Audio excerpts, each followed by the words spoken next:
அனுசரணை வழங்குவோர். இப்போது 280 ரூபாவுக்கு சிக்னல் 160 கிராம். இலங்கையில் லாபகரமான விலையில் ஒரு பேக்.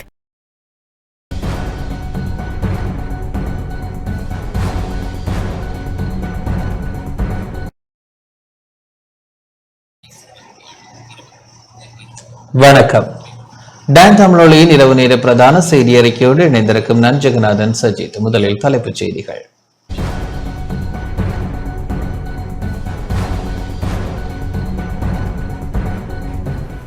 அரசாங்கம் வெளிநாட்டு கடன்களை திருப்பிச் செலுத்துவதற்கான உரிய நடவடிக்கைகளை மேற்கொள்ளவில்லை என எதிர்க்கட்சித் தலைவர் கவலை. யாழ்ப்பாணம் செம்மணியில் இதுவரை 42 மனித எலும்புக்கூடுகள் அகழ்ந்தெடுப்பு. கிளிநொச்சியில் அக்கராய மன்னனின் நினைவு தினம் அனுஷ்டிப்பு.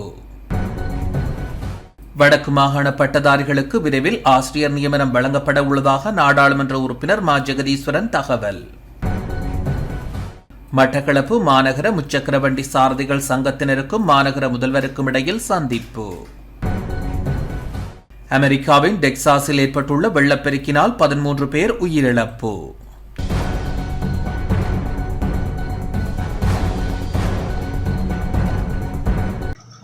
தொடர்வது முதன்மை செய்தி.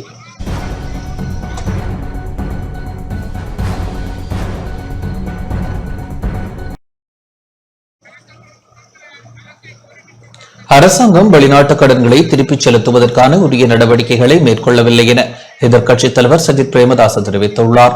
வெளிநாட்டு கடன்களை திருப்பிச் செலுத்தும் விடயத்தில் சிக்கல்கள் இருப்பதாகவும் அரசாங்கமும் கடன்களை திருப்பிச் செலுத்துவதற்கான உரிய நடவடிக்கைகளை மேற்கொள்ளவில்லை எனவும் எதிர்க்கட்சித் தலைவர் சஜித் பிரேமதாச தெரிவித்துள்ளார். கலாவிப நன்னீர் மீன்பிடி கிராமத்தில் இடம்பெற்ற நடமாடும் சேவையில் பங்கேற்ற வேளை இவ்வாறு குறிப்பிட்டார்.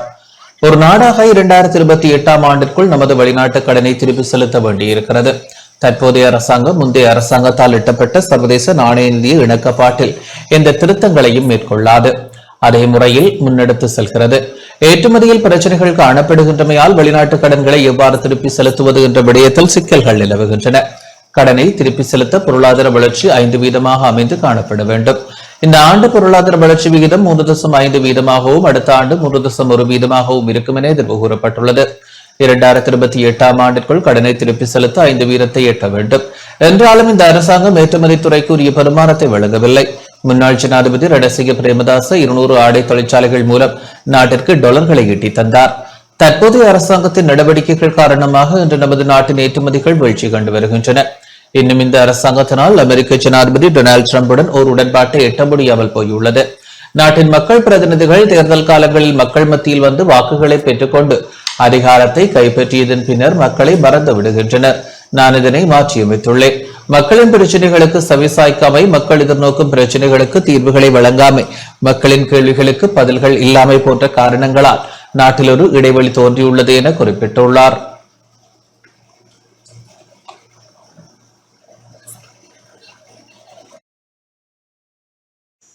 සංවිධානාත්මක අපරාධ කල්ලි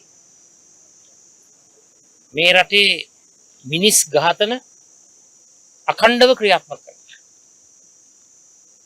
සමාජය තුළ ජනතාවගේ ජීවත් වීමේ අයිතිය අද නැහැ. ජීවත් වීමේ අයිතිය තහවුරු කරන්නට මේ රජයට බෑ. මේ රජයේ මැති ඇමතිවරු අපි හැමෝටම කිව්වා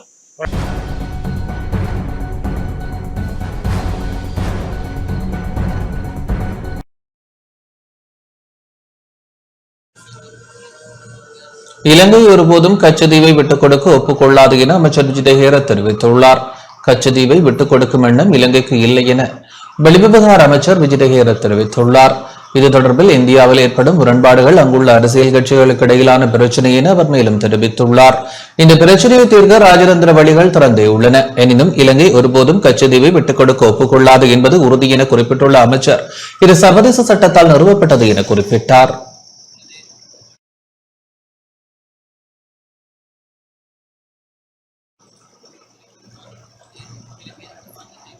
எதிர்காலத்தில் நாட்டின் தீர்க்கமான பாடமாக தொழிற்கல்வியை மாற்ற உள்ளதாக கல்வி, உயர்கல்வி மற்றும் தொழிற்கல்வி அமைச்சர் பிரதமர் ஹரணி அமரசூரிய தெரிவித்துள்ளார். தொழிற்கல்விக்கான கவனம் போதுமானதாக இல்லை எனவும் எதிர்காலத்தில் இந்த நாட்டின் தீர்க்கமான பாடமாக தொழிற்கல்வியை மாற்ற உள்ளதாகவும் கல்வி, உயர்கல்வி மற்றும் தொழிற்கல்வி அமைச்சர் பிரதமர் கலாநிதி ஹரணி அமரசூரிய தெரிவித்துள்ளார். முறையான கவர்ச்சிகரமான நிறுவன அமைப்பை கட்டமைப்பதற்காக நாடு தழுவிய தொழிற்கல்வி நிறுவனங்களை மையமாக வைத்து நேற்று ஆரம்பிக்கப்பட்ட உழைப்பு நடவடிக்கை திட்டத்தின் ஆரம்ப விழா ஹபஹா தொழில்நுட்ப கல்லூரியில் இடம்பெற்றது. குறித்த நிகழ்வில் பங்கேற்று உரையாற்றிய பிரதமர் இதனை தெரிவித்தார். தொழிற்கல்வித்துறை மீது கவனம் பெறுவதற்காகவும் இதன் முக்கியத்துவத்தை முழு நாட்டிற்கும் காண்பிப்பதற்காகவுமே நாம் இங்கு முயற்சி செய்கின்றோம். தொழிற்கல்வித்துறையே எதிர்காலத்தில் இந்த நாட்டின் தீர்க்கமான பாடமாக மாறப்போகின்றது. தொழில்சார் உலகிற்கு தேவையான மனித வளம் கல்வி அமைச்சிலிருந்தே உருவாகின்றது. இருப்பினும் நம்மில் பலரும் அதே போன்று நமது நாடும் பல சந்தர்ப்பங்களில் நினைக்காத, கவனம் செலுத்தாத ஒரு முக்கிய பகுதியே இந்த தொழில்சார் உலகிற்கு தேவையான மனித வளத்தை உருவாக்கும் இடமாக தொழிற்கல்வி இருந்து வருகின்றது. இருப்பினும் பாடசாலை படிப்பை முடித்து பல்கலைக்கழகத்திற்கு செல்ல முடியவில்லை என்றால் செல்லக்கூடிய ஒரு மாற்று இடமாகவே தற்போது தொழில்நுட்ப கல்லூரியை சமூகத்தால் பார்க்கின்றனர் என்பதையும், அல்லது மற்ற தேர்வுகள் அனைத்தையும் மேற்கொண்டு அவை கைகூடவில்லை என்றால் இறுதியில் வந்துவிடும் இடமாகவே இது கருதப்பட்டு வருகின்றது. இது மிகவும் தவறானதாகும். தொழிற்கல்வியை தேர்ந்தெடுப்பது என்பது மிகவும் முக்கியமானது. புத்திசாலித்தனமான நாட்டின் அபிவிருத்திக்கு மிகவும் முக்கியமானதொரு முடிவாகும். தொழிற்கல்வி கற்பதற்கு எடுக்கும் முடிவானது தற்செயலாக இருக்க முடியாது. அறியாமையினால் அல்லது இறுதி நேரத்தில் எடுக்கும் முடிவாகவும் இருக்க முடியாது. அது தன்னுடைய திறன், தன்னுடைய விருப்பம், உலகத்தை பற்றி தான் கொண்டுள்ள கருத்துக்கள், இந்த எண்ணக்கருக்கள் அனைத்தையும் அடிப்படையாக கொண்டு எடுக்கும் மிகவும் முக்கியமான முடிவாக அமைய வேண்டும். அதனாலேயே நாம் 2026 நடைமுறைப்படுத்துவதென தீர்மானத்திற்கும் புதிய கல்வி சீர்திருத்தம் தொழிற்கல்விக்கு சிறப்பான இடத்தை ஒதுக்கி வைத்திருக்கின்றோம்.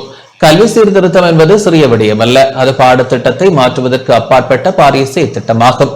பாடசாலை கல்வியின் மூலமே தொழிற்கல்வியை வழங்க நாம் திட்டமிட்டுள்ளோம்.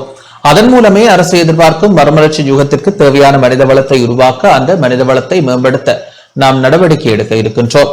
அதற்கமைய இந்த நாட்டின் தொழிற்கல்வியை உயரிய இடத்தில் நிலைநிறுத்த நடவடிக்கை எடுத்து வருகின்றோம்.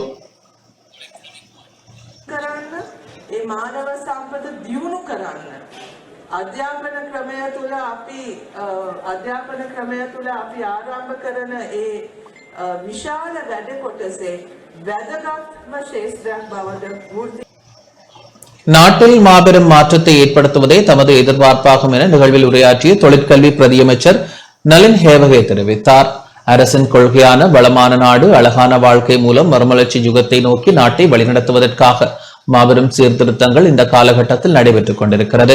அந்த மாற்றத்தை நாட்டில் ஏற்படுத்த முதலில் இந்த இடங்கள் புதுப்பித்தல், நவீனமயமாக்கல் ஆகியவற்றிற்கு உள்ளாக வேண்டும். இளைஞர்களினதும் யுவதிகளினதும் மனப்பான்மைகளில் மேம்பாடு ஏற்பட வேண்டும். தற்போதைய இளைஞர்கள், யுவதிகள் தொழில்நுட்பத்துடன் முன்னால் வந்துள்ளனர். இருப்பினும் நிறுவன கட்டமைப்பானது பல மைல்களுக்கு பின்னாலேயே இருந்து வருகின்றது. ஆகையினால் நாம் இந்த நவீன இளைஞர்களுக்கு ஏற்ற நிறுவன சூழலை முதலில் உருவாக்க வேண்டும். அதனாலேயே இலங்கையில் 311 நிறுவனங்களில் பாரிய உழைப்பு நடவடிக்கை முன்னெடுக்கப்படுகின்றது. இந்த துறையின் மூலம் நாட்டில் மாபெரும் மாற்றத்தை ஏற்படுத்துவதே எமது எதிர்பார்ப்பாகும். ඉතාම අලංකාරවත් ස්ථාන බවට පරිවර්තනය කරගන්න අද සිට දැවැන්ත ක්‍රියාවලියක් ආරම්භ වෙනවා. ආයතන පද්ධතිය හදාගන්න මේ මොහොතේ සිට වැඩ ආරම්භ කරනවා. මේක මෙතනින් නතර වෙන්නේ නැහැ. අපි විශේෂයෙන්ම ත්‍රිවිධ හමුදාවේ සහ இந்த நிகழ்வில் உரையாற்றிய தொழிலாளர் பிரதியமைச்சர் மஹிந்த ஜெயசிங்க, தொழிற்பயிற்சி அளிக்கும் அரசு நிறுவனங்களில் பல்வேறு பாடநெறிகள் கற்பிக்கப்படுகின்றன. அவற்றை நாடெங்கும் உள்ள மாணவர்கள் கற்று வருகின்றனர். சில பயிற்சி நிறுவனங்களில் மாணவர் பற்றாக்குறையை காணக்கூடியதாக உள்ளது. அத்தகைய நிலைமை ஏற்படுவதற்கு எமது கல்வி முறையில் காணப்படுகின்ற குறைபாடுகளும் ஒரு காரணமாக இருக்கலாம் என நாம் கருதுகின்றோம். தொழிலாளர் அமைச்சின் நிர்வாகத்திலேயே இந்த பயிற்சி நிறுவனங்கள் உள்ளன. எதிர்காலத்தில் அந்த நிறுவனங்களையும் பலப்படுத்தி பயிற்சி அளிக்க தேவையான நடவடிக்கைகளை நாம் மேற்கொள்ள வேண்டும் என தெரிவித்துள்ளார். අපි අධ්‍යාපන ක්‍රමවේදයක් හදන්න සැලසුම් කරලා තිබෙනවා. ඒකෙදි ප්‍රමුඛත්වයක් හිමි වෙනවා වෘත්ති අධ්‍යාපනයේට. ඒ ප්‍රතිපත්තිමය තීන්දුවත් එක්ක මම හිතනවා මෙවැනි ආයතන තව තවත් கல்வி மற்றும் உயர்கல்வி பிரதியமைச்சர் வைத்தியர் மதுர செனவரத்ன, நாடாளுமன்ற உறுப்பினர் லசித் பாஷன், கல்வி, உயர்கல்வி மற்றும் தொழிற்கல்வி அமைச்சின் செயலாளர் நாலக கலுவெவ, கம்பஹா நகரபிதா மாவட்ட செயலாளர், கம்பஹா தொழில்நுட்ப கல்லூரி அதிபர் BMK ஹோமஸ் ஆகியோரும், அரசு உத்தியோகத்தர்கள், மாணவர்கள் உள்ளிட்ட பலரும் நிகழ்வில் பங்கேற்றனர்.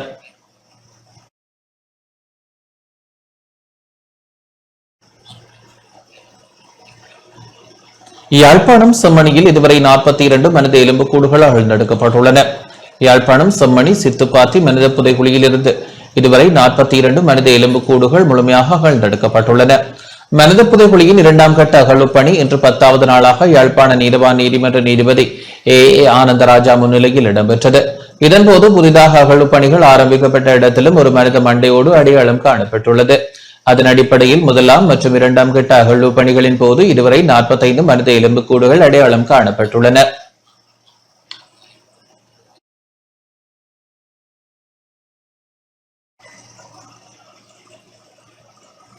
அக்கராய மன்னனின் நினைவு தினம் இன்று கிளிநொச்சியில் அனுஷ்டிக்கப்பட்டது.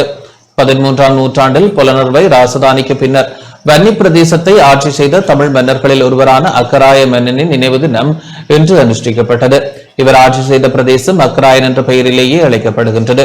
அந்த வகையில் கரைச்சி பிரதேச சபையினால் கடந்த 2018ஆம் ஆண்டு அக்கராயன் சந்தியில் அக்கராயன் சிலை நிறுவப்பட்டு திறந்து வைக்கப்பட்டது. அதன் பின்னர் ஒவ்வொரு வருடமும் நினைவு தினம் அனுஷ்டிக்கப்படுகின்றது. அதற்குமைய கரைச்சி பிரதேச சபை தவிசாளர் அருணாசலம் வேளமாலையுடன் தலைமையில் இன்று நினைவு தினம் இடம்பெற்றது. இதில் இலங்கை தமிழரசு கட்சியின் நாடாளுமன்ற உறுப்பினர் சுஞானம் ஸ்ரீதரன், வடக்கு மாகாண சபை முன்னாள் உறுப்பினர் தாக்கூர் குலராஜா மற்றும் பிரதேச சபை உறுப்பினர்கள், பிரதேச சபை முன்னாள் உறுப்பினர்கள், வர்த்தகர்கள், பொது அமைப்புகளின் பிரதிநிதிகள் பங்கேற்றனர். இன்றைய நாள் எங்கள் தமிழர்களுடைய தேச விடுதலை போராட்ட வரலாற்றிலே தற்கொலையாளர்களை நாங்கள் நினைக்கின்ற நாள். கரும்புலிகளாக இந்த மண்ணிலே தங்களுடைய உயிர் பொருள் ஆவியை அர்ப்பணித்து இந்த மண்ணுக்காக ஒரு தேசிய தலைவனுடைய வழிகாட்டலில் மேதகு பிரபாகரன் அவர்களுடைய கண்ணசைவிலே இந்த மண்ணினுடைய விடுதலைக்காக, தேச விடுதலைக்காக, மக்களுடைய எதிர்கால சுபீட்ச வாழ்வுக்காக தங்களுடைய உயிர்களை தியாகம் செய்த அந்த கரும்புலிகளை, கரிய வீரர்களை நாங்கள் நினைக்கின்ற நாளாகவும் இந்த நாள் அமைந்திருக்கிறது. பல தடைகள் இருக்கின்றன, அவர்களை நினைப்பதற்கு பல இடையூறுகள் இருக்கின்றன. அவற்றையெல்லாம் கடந்து இப்பொழுதும் இந்த இனம் நினைவிலே கொள்ளுகின்றதென்றால் அதற்குரிய அடிப்படை அவர்கள் அறத்தின் வழி, தர்மத்தின் வழி இந்த இனத்துக்காக நியாயமான பாதையிலே போராடி இருந்தார்கள் என்பதைத்தான் இந்த வரலாறு சொல்லுகின்றது. ஆகவே வரலாற்றினுடைய பல பாதைகளை திறப்பதில் எங்களுடைய போராளிகள் மேதகு தலைவர் பிரபாகரனுடைய வழிகாட்டலே ஒரு தடைகளை நீக்குகின்ற தடை நீக்கிகளாக, போரியல் வரலாற்றில் போரியலை கொண்டு செல்லுகின்றவர்களாக இந்த கரும்புலிகள் அமைந்திருக்கிறார்கள். இந்த நினைவுகள் என்பது சாதாரண சடங்குகள் அல்ல. அடுத்த சந்ததிக்கு, அடுத்த பரம்பரைக்கு நாங்கள் கொண்டு செல்லுகின்ற, கடத்தி செல்லுகின்ற, அவரிடம் வரலாற்றை சொல்லிக் கொடுக்கின்ற நாளாக இந்த நாள் அமைந்திருக்கிறது. அதனால் இந்த நாள் மிக பெருமதியானது, கனதியானது. உலகத்துக்கு நாங்கள் சொல்லும் பெரிய செய்தி என்னவெனில், இவ்வாறான மன்னர்கள் மத்தியிலே எங்களுடைய மக்கள் தங்கள் வாழ்க்கையை கொண்டு சென்றிருக்கிறார்கள் என்பதையும் எங்களை ஆளும் ஒரு உரிமையை நாங்கள் பெற்றுக்கொள்ள வேண்டும். ஆண்ட பரம்பரையின் அடையாளமாக இருக்கக்கூடிய அக்கராய மன்னன் தமிழினத்திற்கு சுயநிர்ணய உரிமை உண்டு என்பதை அடையாளப்படுத்தி கொண்டிருக்கின்ற மன்னன். ஒரு தேசிய இனம் தன்னுடைய வரலாற்றிலே அறா தொடர்ச்சியோடு ஆட்சி புரிந்த வரலாற்றை உலகத்திலே நாங்கள் நிரூபிக்க வேண்டியவர்களாக இருக்கிறோம். அவை தமிழினம் தனக்கென்ற ஒரு சுதந்திர அரசை கோரி நிற்கின்ற அந்த வேளை, அந்த சுதந்திர அரசை கோருகின்ற தகமைகளிலே வரலாற்றினுடைய ஆட்சி அடையாளம் மிக முக்கியமானது. எங்களுடைய அடையாளம் மிக தொன்மையானது. வடகிழக்கிணைந்த இந்த பூர்வீக மண்ணிலும் இலங்கை தீவுக்குள்ளும் நாங்கள் எல்லாள மன்னனிலிருந்து அக்கராய மன்னன் வரை, பல்லவராயன் தொடக்கம் சங்கிலியன் வரை என்று எங்களுடைய தமிழர்கள் ஆண்டிருக்கிறார்கள்.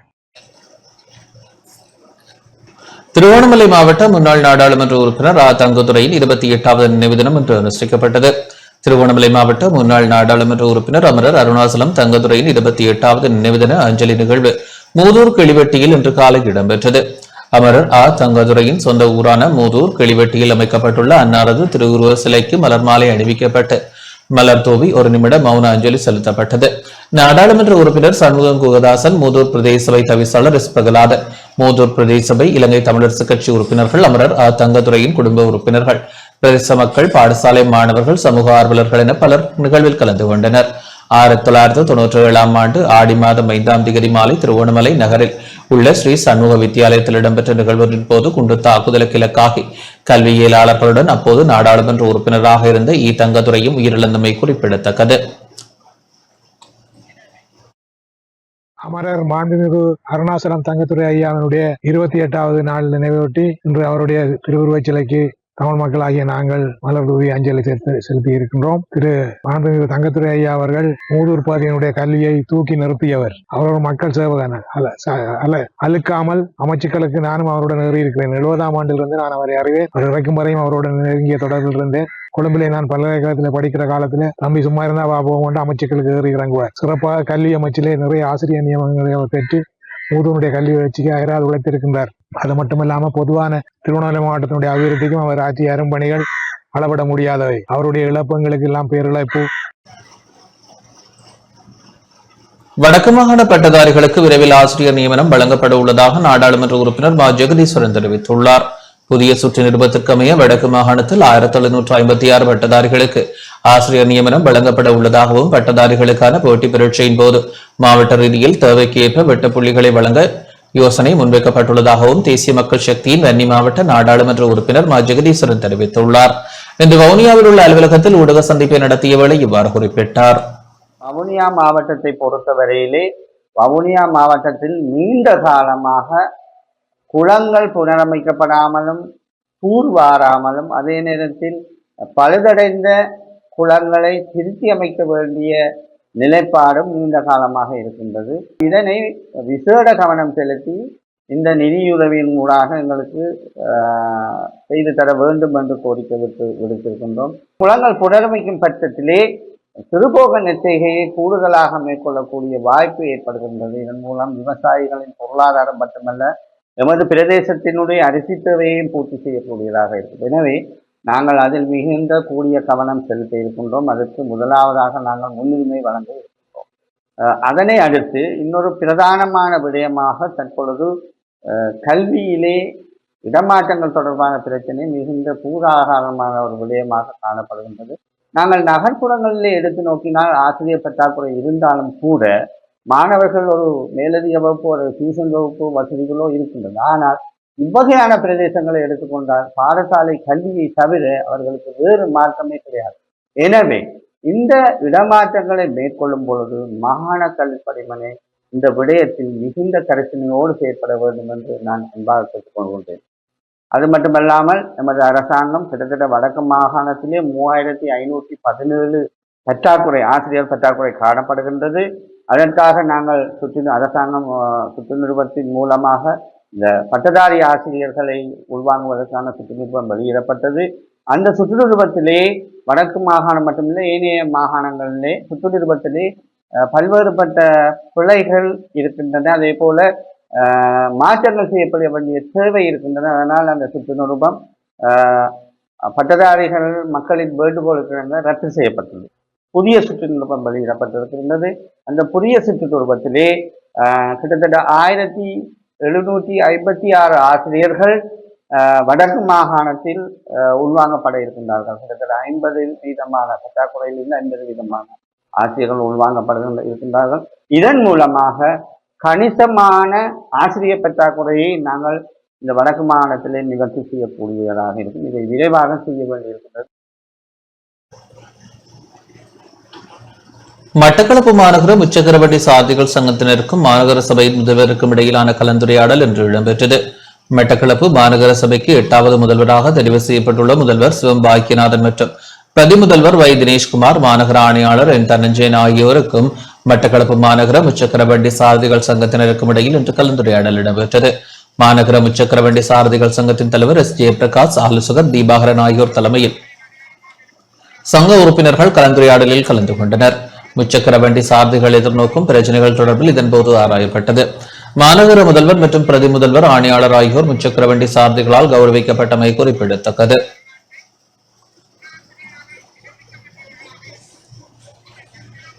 மட்டக்களப்பு முச்சக்கர வண்டி சாரதிகள் சங்கத்திலிருந்து புதிதாக சபைக்கு தேர்வு செய்யப்பட்ட பிரதி முதல்வரையும் பிரதி முதல்வரையும் ஆணையாளரையும் சந்திக்க வரவேற்க வந்ததை அடுத்து எங்களது முக்கியமான கோரிக்கைகளை முன்வைச்சிருக்கிறோம். அதன்படி எங்களுக்குரிய அலுவலகம் ஒன்று கேட்டிருந்தோம். அலுவலகம் செய்தார்னு கேட்குறாங்க. எங்களுக்கு மீட்டிங் வைக்கிறதுக்குரிய ஒரு இடம் கேட்டிருந்தோம். அது செய்து தாரன்னு சொல்லியிருக்கிறாங்க. சிந்தாமணி பிள்ளையார் கோயிலுக்கு அவங்கள அந்த கோலை குறைஞ்ச ஒரு கட்டணத்தில் தாரன்னு சொல்லியிருக்கிறாங்க. அது மட்டும் இல்லாமல் மேலும் எங்களோட சங்கத்தை ஒரு நெறிப்படுத்துகிற வகையில் எல்லாத்துக்கும் பதிவுகளை மேற்கொண்டு ஒவ்வொரு திரைப்படத்திலையும் ஒவ்வொரு திரைப்படத்திலையும் இருக்கிற ஆட்கள பேர்களை மென்ஷன் பண்ணி அந்த திரைப்படத்தில் இருக்கிற அளவு அந்த திரைப்படத்தின் அளவை மென்ஷன் பண்ணி சரியான முறையில் அதை செய்தார் என்று சொல்லியிருக்கிறாங்க. மேலும் எங்களோட சாரதிகள் எதிர்கொள்கிற பிரச்சனையையும் எங்களோட அடிப்படை தேவைகளையும் நாங்கள் இதில் முன் வச்சிருக்கிறோம். அதை எதிர்வரும் காலங்களில் சபை கூடும்போது அதை கதைச்சி எங்களுக்கு செய்துதாரன்னு சொல்லியிருக்கிறாங்க. கைகாவல பாலம் தற்காலிகமாக மூடப்பட்டுள்ளதாக கண்டி மாவட்ட செயலாளர் அறிவித்துள்ளார். பனசேரிய மீமுறை வீதியில் அமைந்துள்ள கைகாவல பாலம் தற்காலிகமாக மூடப்பட்டுள்ளதாக கண்டி மாவட்ட செயலாளர் இன்றைக்கு ஊடகத்தை அறிவித்துள்ளார். கைகாவல பாலத்தில் வீதி அபிவிருத்தி அதிகார சபையினால் திருத்த பணிகள் மேற்கொள்ளப்பட்டு வருவதன் காரணமாக குறித்த பாலம் தற்காலிகமாக மூடப்பட்டுள்ளதுடன் மீமுறைவிற்கு செல்ல விரும்பும் பொதுமக்கள் திருத்த பணிகள் முடிவடையும் வரை அப்பகுதி ஊடான பயணங்களை மேற்கொள்ள வேண்டாம் என கண்டி மாவட்ட செயலாளர் வாகன சாரதிகளிடம் கேட்டுக் கொண்டுள்ளார். திருத்த பணிகள் 3 நாட்களில் முடிவடையும் என பொறியியலாளர்கள் அறிவித்துள்ளதாக கண்டி மாவட்ட செயலாளர் தெரிவித்தார்.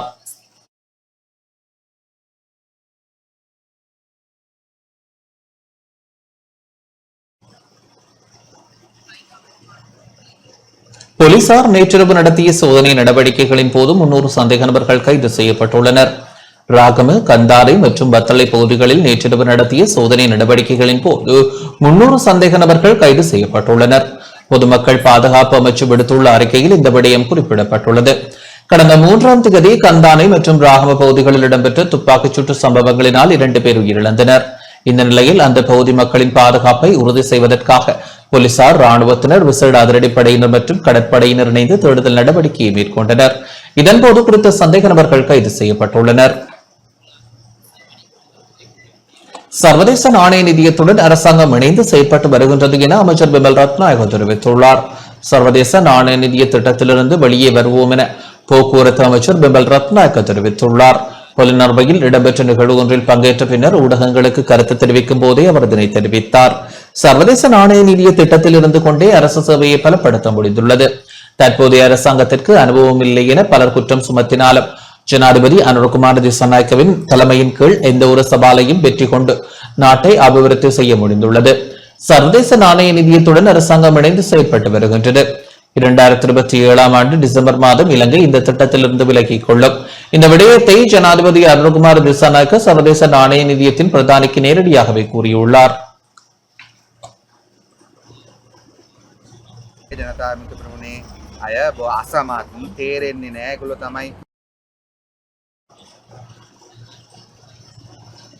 நாட்டு மக்களின் பாதுகாப்பை அரசாங்கம் உறுதிப்படுத்த வேண்டும் என பெரமுனவின் முன்னாள் நாடாளுமன்ற உறுப்பினர் இந்திக்கு அனுருத்த வலியுறுத்தியுள்ளார். நாட்டு மக்களின் பாதுகாப்பை அரசாங்கம் உறுதிப்படுத்த வேண்டும் என ஸ்ரீலங்கா பொதுஜன பெரமுனவின் முன்னாள் நாடாளுமன்ற உறுப்பினர் இந்திக்கு அனுருத்த தெரிவித்துள்ளார். ஸ்ரீலங்கா பொதுஜன பெரமுனவின் காரியாலயத்தில் இடம்பெற்ற செய்தியாளர் சந்திப்பின் போதே அவர் இதனை குறிப்பிட்டார். ආරක්ෂක නියෝජ්‍ය ඇමතිතුමාව හොයමින් ඉන්නේ நாடொன்றின் பாதுகாப்பு உறுதிப்படுத்தலானது முக்கியமானதாகும். பாதுகாப்பு அச்சுறுத்தல் நிலவும் பட்சத்தில் சகல துறைகளிலும் வீழ்ச்சி ஏற்படும். நாட்டின் பாதுகாப்பை கருத்தில் கொண்டே வெளிநாட்டு சுற்றுலா பயணிகள் நாட்டுக்கு வருகை தருகின்றனர். நாளாந்தம் துப்பாக்கிச்சூட்டு சம்பவங்கள் பதிவாகும் பட்சத்தில் சுற்றுலாத்துறை வீழ்ச்சியை சந்திக்கும். சுற்றுலாத்துறை வீழ்ச்சியை சந்திக்கும் பட்சத்தில் அதை சார்ந்த பலரும் இன்னல்களுக்கு முகம் கொடுக்க நேரிடும். எனவே பாதுகாப்பை உறுதிப்படுத்த ஜனாதிபதி நடவடிக்கை எடுக்க வேண்டும். வாய்வார்த்தை வீரர்களை பதவிகளில் இருந்து அகற்றி அதற்கு தகுதியானவர்களை நியமிக்க வேண்டும். நாட்டு மக்களின் உயிர்களை பலி கொடுக்க இடமளிக்க முடியாது. අණ්ඩායම පත් කරගන්නවා මේ වෙද්දි ගම ඇතුළේ ප්‍රජා පොලිස් කමිටුවට. பாதாள உலகக்குழு உறுப்பினர் நதுன் சிந்தக்க நோய் தொற்று காரணமாக வைத்தியசாலையில் அனுமதிக்கப்பட்டுள்ளார். ஹரகட்டா என அழைக்கப்படும் பிரபல பாதாள உலகக்குழு உறுப்பினர் நதுன் சிந்தக்க கொழும்பு தேசிய வைத்தியசாலையில் அனுமதிக்கப்பட்டுள்ளார். சிக்கன்குனியா தொற்று காரணமாக இவர் வைத்தியசாலையில் அனுமதிக்கப்பட்டுள்ள நிலையில் போலீஸ் பாதுகாப்பின் கீழ் சிகிச்சை அளிக்கப்பட்டு வருகின்றது.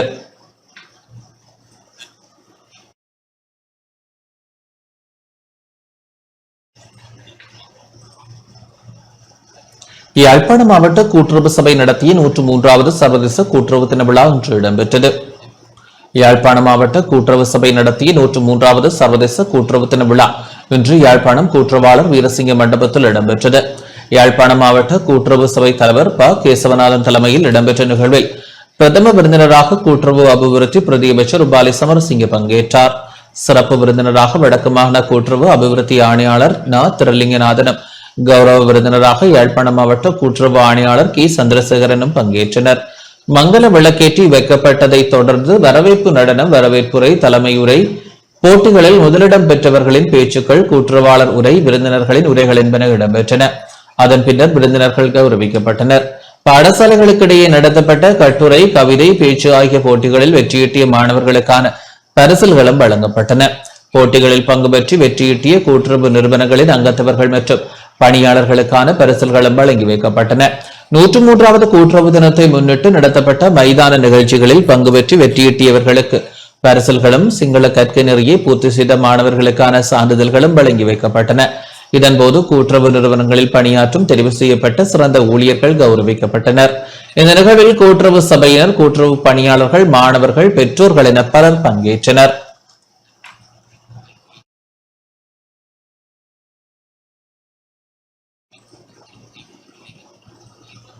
இலங்கை தமிழரசு கட்சியிலிருந்து நீக்கப்பட்ட முன்னாள் பிரதேச சபை உறுப்பினருடன் வடக்கு மாகாண ஆளுநரை சந்தித்தமை தொடர்பில் கட்சி செயலாளருக்கு விளக்கம் அளித்துள்ளதாக கிளிநொச்சி கரைச்சி பிரதேச சபை தவிசாளர் அருணாசலம் வேலுமலாயுதன் தெரிவித்துள்ளார். இலங்கை தமிழரசு கட்சியில் இருந்து நீக்கப்பட்ட முன்னாள் பிரதேச சபை உறுப்பினருடன் அண்மையில் வடக்கு மாகாண ஆளுநர் நா வேதநாயகனை சந்தித்தமை தொடர்பில் கட்சி செயலாளரால் விளக்கம் கோரப்பட்ட நிலையில் அதற்கு பதிலளித்துள்ளதாக கிளிநொச்சி கரைச்சி பிரதேச சபை தவிசாளர் அருணாசலம் வேலுமலாயுதன் தெரிவித்துள்ளார். இன்று கிளிநொச்சியில் இடம்பெற்ற நிகழ்வொன்றில் பங்கேற்ற வேளை ஊடகவியலாளர்கள் எழுப்பிய கேள்விக்கு இவ்வாறு பதில் வழங்கினார். கடந்த 4ஆம் தேதி 6ஆம் மாதம் எனக்கு எங்களுடைய கட்சியினுடைய பொதுச் செயலாளரிடமிருந்து விளக்கம் கோரிய ஒரு கடிதம் அனுப்பப்பட்டிருக்கிறது. கடந்த மாதம் 19ஆம் தேதி கௌரவ ஆளுநர் அவர்களை சந்தித்த பொழுது எங்களுடைய கட்சியிலிருந்து நீக்கப்பட்ட ஒரு உறுப்பினரையும் இணைத்துக் கொண்டதாக தவறான தகவல்களை அவருக்கு வழங்கியதன் அடிப்படையில் அல்லது முகநூல்களிலே வெளியிடப்பட்ட படங்களுக்கு தவறான வியாக்கியானங்களை யாரோ கற்பித்ததன் அடிப்படையில் செயலாளரினாலே அந்த கேள்வி என்னிடம் கேட்கப்பட்டிருக்கிறது. ஆகவே அந்த நியாயமான அவருடைய கேள்விக்கு சந்தேகங்கள் தீரும்படியான பதில்களை அதனுடைய உண்மைத்தன்மையை கட்சிக்கு விசுவாசமாக நான் இன்று அவருக்கு எழுத்து மூலமாக அனுப்பி வைத்திருக்கிறேன். கிழக்கு மாகாண தமிழ் தின போட்டி சிறப்பாக ஆரம்பமாகியுள்ளது. கிழக்கு மாகாணத்திற்கான தமிழ் தின போட்டி நிகழ்வின் ஆரம்ப நிகழ்வு மட்டக்களப்பு வந்தாரமூலை மத்திய மகா வித்தியாலயத்தில் இன்று இடம்பெற்றது. கிழக்கு மாகாண கல்வி திணைக்களத்தின் ஏற்பாட்டில் நிகழ்வுகள் ஒழுங்கமைக்கப்பட்டுள்ளன. ஆரம்ப நிகழ்வில் சித்தாண்டியில் அமைய பெற்றுள்ள சுவாமி விபுலானந்தரின் திருவுருவ சிலைக்கு மலர் மாலை அணிவிக்கப்பட்டு மாணவர்களின் கலாச்சார நடன வரவேற்பு அணிவகுப்பு இடம்பெற்றது. தொடர்ந்து அதிதிகள் வரவேற்கப்பட்டு நிகழ்வுகள் சம்பிரதாயபூர்வமாக ஆரம்பமாகின. வந்தாரமூலை மத்திய மகா வித்தியாலயம், கிரான் மத்திய கல்லூரி, சந்திவெளி சித்தி விநாயகர் வித்தியாலயம் ஆகிய 3 பாடசாலைகளில் 2 நாட்களுக்கு மாகாண மட்ட தமிழ் தின போட்டிகள் இடம்பெற உள்ளமை குறிப்பிடத்தக்கது.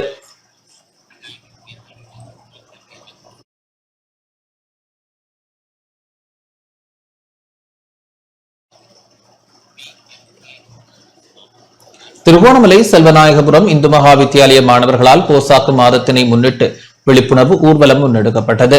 போஷாக்கு மாதத்தை முன்னிட்டு திருகோணமலை செல்வநாயகபுரம் இந்து மகா வித்தியாலய மாணவர்களின் விழிப்புணர்வு ஊர்வலமும் ஆரோக்கிய வாழ்விற்கான போசாக்கு உணவும் துணிப்பொருளிலான கண்காட்சியும் சிறப்பாக இடம்பெற்றது. செல்வநாயகபுரம் இந்து மகா வித்தியாலயமும் பட்டணமும் சூழலும் பொது வைத்திய சுகாதார அதிகாரி அலுவலகமும் இணைந்து இதனை ஏற்பாடு செய்திருந்தன. மகா வித்தியாலய அதிபர் மற்றும் உப்புவழி சுகாதார வைத்திய அதிகாரி டாக்டர் சயனொலி பவன் ஆகியோரின் தலைமையில் நிகழ்வு இடம்பெற்றது. பழங்கள், தானியங்கள், மரக்கரை வகைகள் போன்ற நஞ்சற்ற உடல் ஆரோக்கியத்திற்கான உணவு வகைகள் பாடசாலை மாணவர்களால் காட்சிப்படுத்தப்பட்டிருந்தது. கண்காட்சியை பார்வையிட வருகின்ற அதிதிகளுக்கு போஷாக் உணவு தொடர்பான விளக்கத்தினையும் மாணவர்கள் தெளிவுபடுத்தினர். பட்டினமும் சூழலும் பிரதேச சபை தலைவர் வெள்ளத்தம்பி சுரேஷ் மற்றும் உப்புவழி போலீஸ் நிலைய பொறுப்பதிகாரி, மாவட்ட தாய்சை பிராந்திய வைத்தியர் அதிகாரி மற்றும் பொது சுகாதார அதிகாரிகள், பாடசாலை அதிபர்கள், ஆசிரியர்கள் மற்றும் மாணவர்கள் என பலர் நிகழ்வில் பங்கேற்றனர்.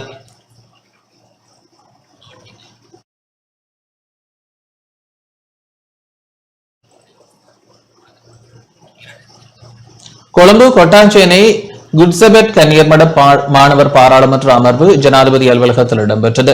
கொழும்பு கொட்டாஞ்சேனை குட்சபெட் கன்னியர்மட மாணவர் பாராளுமன்ற அமர்வு நேற்று ஜனாதிபதி அலுவலகத்தின் பழைய பாராளுமன்ற சபாபீடத்தில் இடம்பெற்றது.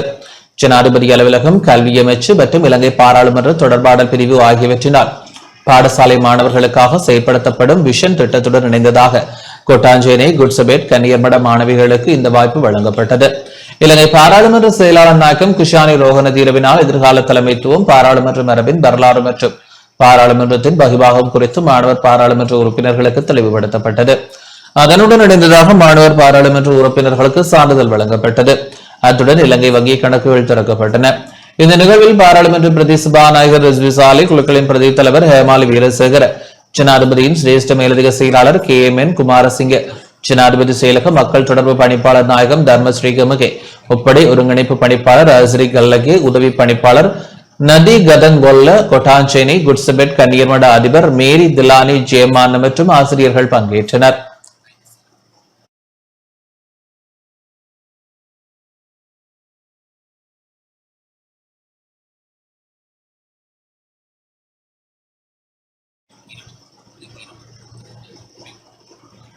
காலி பூசா அதுவியர் பாதுகாப்பு சிறைச்சாலையில் இருந்த பாதாள உலக குழுவை சேர்ந்த சமில் அஜித்குமார் என்பவர் உயிரிழந்துள்ளதாக தகவல் வெளியாகியுள்ளது.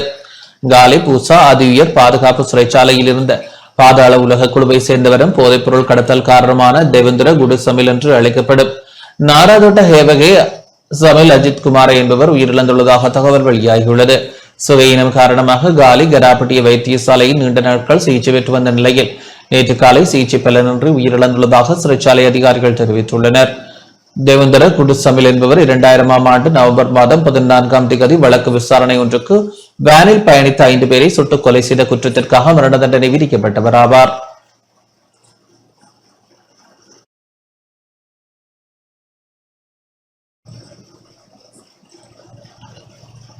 தெற்காசிய எதிர்பந்தாட்ட போட்டியில் பங்கு பெற்றும் இலங்கை 20 வயது பெண்கள் அணியில் யாழ்ப்பாணத்தை சேர்ந்த மாணவிகள் 3 இணைக்கப்பட்டுள்ளனர்.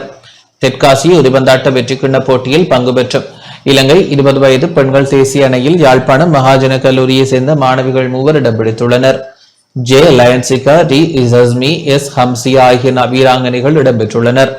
இந்த போட்டி எதிர்வரும் 11ஆம் தேதி முதல் 21ஆம் தேதி வரை பங்களாதேஷ் நாட்டில் இடம்பெறவுள்ளது. இந்த வீராங்கனைகள் பலரும் வாழ்த்தி பாராட்டப்படுவதோடு இந்த வீராங்கனைகளுக்கான பயிற்சிகளை வழங்கிய பாடசாலை பயிற்றுனர் சி சாந்தகுமாருக்கு பாடசாலை சமூகத்தினர் நன்றி தெரிவித்துள்ளனர்.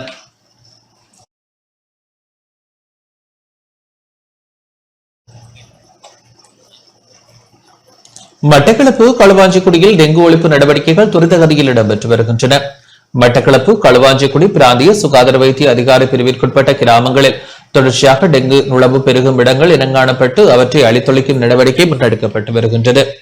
தேசிய டெங்கு ஒழிப்பு வாரத்தின் இறுதி நாளான இன்று களுவாஞ்சிக்குடி பிராந்திய சுகாதார வைத்திய அதிகாரி டாக்டர் உதயசூர்யாவின் வழிகாட்டலில் மேற்பார்வை பொது சுகாதார பரிசோதகர் எஸ் யோகேஸ்வரன் தலைமையிலான பொது சுகாதார பரிசோதகர்கள் மற்றும் டெங்கு ஒழிப்பு செயலணியினர், போலீசார், ராணுவத்தினர் இணைந்து கோட்டைக்கல்லாறு கிராமத்தில் வீடு வீடாக சென்று டெங்கு சோதனையில் ஈடுபட்டனர்.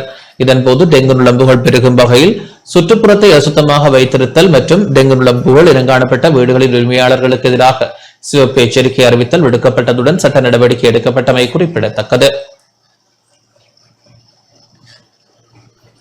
தேசிய டெங்கு கட்டுப்பாட்டு வாரத்தின் 5வது நாளான நேற்று 13,642 இடங்களில் பரிசோதனை நடவடிக்கை முன்னெடுக்கப்பட்டதாக தேசிய டெங்கு கட்டுப்பாட்டு பிரிவு நிபுணர் பிரஷீலா சமரவீர தெரிவித்துள்ளார்.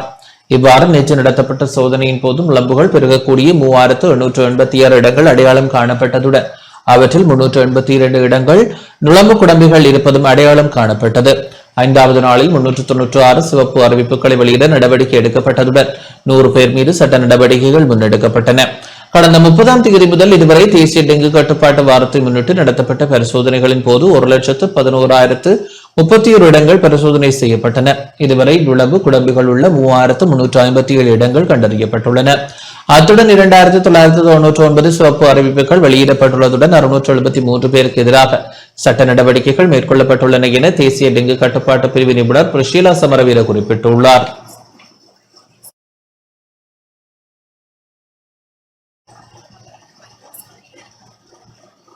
மதுவரி திணைக்கள வருமானம் கடந்த 6 மாதங்களில் அதிகரித்துள்ளது.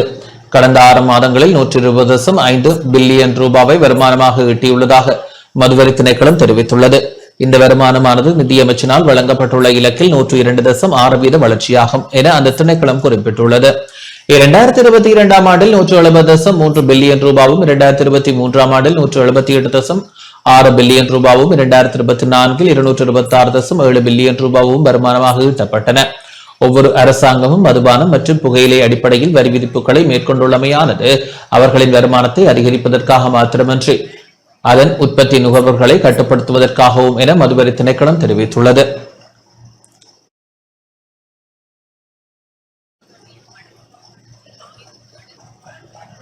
இத்துடன் இந்த செய்தி அறிக்கை நிறைவடைகின்றது. வணக்கம்.